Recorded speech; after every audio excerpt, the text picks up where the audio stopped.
হে everyone, চলে আসলাম আরো একটা নতুন ব্লগ নিয়ে। হ্যাঁ, আগের ব্লগে বলেছিলাম আমি কোথাও একটা যাচ্ছি, সেটা তোমাদের নেক্সট ব্লগে দেখাবো। হ্যাঁ, এই ব্লগেই দেখাবো আমি কোথায় এসেছি। তো যথারীতি আমরা বাস থেকে নেমে পড়েছিলাম, আর বাসে টানা 5.5 ঘন্টা থেকে আমাদের শরীর সবারই একটু খারাপ হয়ে গেছিল। স্পেশালি আমার বোনের অনেকটাই বেশি শরীর খারাপ হয়েছিল। তার কারণ আমি তোমাদেরকে আগেই বলেছিলাম এটা আমাদের ফার্স্ট বাস জার্নি, আর ও শরীরটা একটু খারাপ হয়ে গেছিল। যতই বাসে এসি থাকুক না কেন, বাইরের গরমটা কিন্তু বন্ধুরা ভীষণ ছিল। তাই ওই ভিড়টা আর ওই বাসের জার্নিটাও নিতে পারেনি, একটু অসুস্থ হয়ে পড়েছিল। তারপর ওকে জল টল খাইয়ে সুস্থ করে আমরা একটা টোটো নিয়ে আমাদের হোটেলের উদ্দেশ্যে বেরিয়ে পড়লাম। বাইরে যা রোদ বন্ধুরা, সূর্যের তাপটা মনে হচ্ছে ডিরেক্ট আমাদের গায়ে লাগছে। তো তারপর তাড়াতাড়ি করে একটা টোটো ধরে আমরা চলে যাব আমাদের হোটেলের দিকে। ফোন যে চুরি করে নিয়ে চলে যাবে, চলে গেছে বললে পোস্ট করে দিই এটা। তো আমরা চলে এসেছি এট লাস্ট দীঘা। তার জন্য সকাল 8টায় বেরিয়েছি। বাসের এক্সপেরিয়েন্সটা ভীষণ খারাপ ছিল। তো যাই হোক, ফার্স্ট টাইম আসলাম, আর কোনোদিন আসবো না। যাই হোক, বাসে আসবো না। তো আমরা এখন যাচ্ছি দীঘার হোটেলের দিকে। হ্যাঁ, তোমাদেরকে বলেই দিলাম আমরা দীঘা এসেছি 2 দিনের ছুটি কাটানোর জন্য। আমাদের দীঘা ইজ অলওয়েজ বেস্ট। তো আমরা সবাই মিলে হোটেলে চলে এসেছিলাম। বাইরে থেকে হোটেলটাকে বেশ দেখতে ভালোই লাগছিল, জানি না ভেতরটা কিরম হবে, বাট ভেতরটাও ঠিক আছে।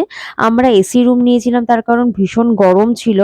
এবং ওখানে গিয়ে আমরা সবাই ফ্রেশ হয়ে চটজলদি নেমে পড়বো খাবারের উদ্দেশ্যে। তার কারণ সকালবেলা ওই ডিম টোস্ট খেয়ে আর ভীষণ খিদে পেয়ে গেছে। আর আমরা যখন হোটেলে পৌঁছাই তখন অলমোস্ট 2টো বেজে গেছে। তাই আর দেরি না করে আমরা বেরিয়ে পড়ি, আর তোমাদেরকে একটু শেয়ার করে দিই হোটেলের ভিউটা কেমন লাগছে।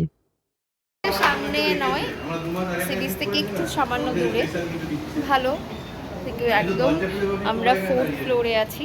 ড্রেস আপ করে নিয়েছি, ড্রেস কমপ্লিট। এবার যাব খাওয়া দাওয়া করে সি বিচে। দেখো, তোমাদেরকে ভিউটা শেয়ার করছি।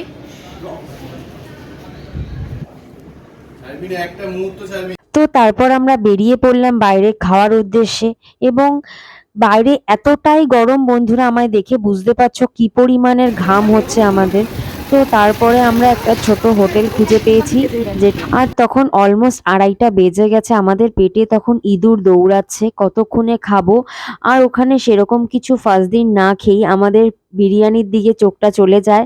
আর আমরা 120 টাকায় 2 পিস চিকেন আর একটা ডিম সহ একটা বিরিয়ানি পাই। এবং বিরিয়ানিটা খুব টেস্টি ছিল। টেস্টি বলতে খুব বেশি টেস্টি না, একটুখানি ঘরোয়া টাইপসের হয়েছিল, ভালোই হয়েছিল। একা একজন খেতে পারবে না। তো তারপর আমরা ওখানে খাওয়া দাওয়া করে চলে গেলাম আমরা সি বিচে। দেখতেই পাচ্ছ ওখানে গেলে বেশ আলাদা ভালো লাগা, দেখেই মনটা ভরে যায়। যত গরম যত কিছু সব চট করে পালিয়ে যায়। তো দেখতেই পাচ্ছ যথেষ্ট ভিড়।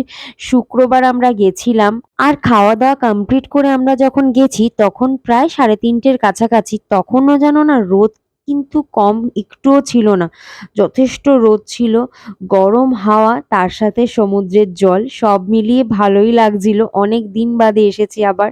আর আমি দৌড়াতে দৌড়াতে চলে গেছিলাম সমুদ্রের জলে একটু পাটা ভেজাবো।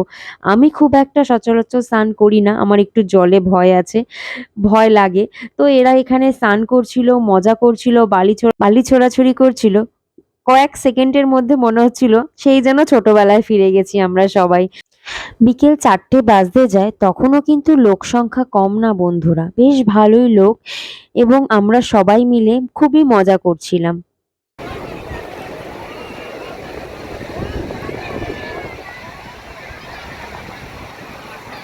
বিকেল হতে ওয়েদারটা দেখো, জাস্ট ওয়াও হয়ে গেছে।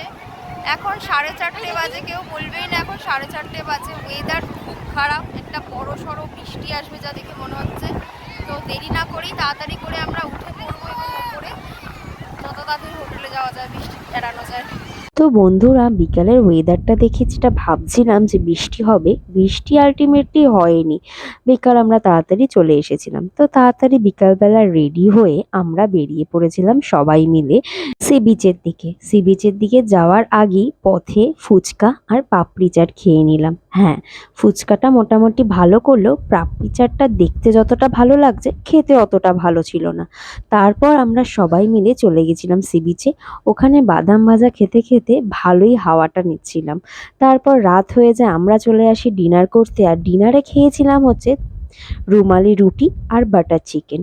সেসব খাওয়ার পর আমরা চলে গেছিলাম হোটেলে, এবং হোটেলে রাতের বেলা সবাই মিলে একসাথে বসে আমরা গানের লড়াই খেলছিলাম।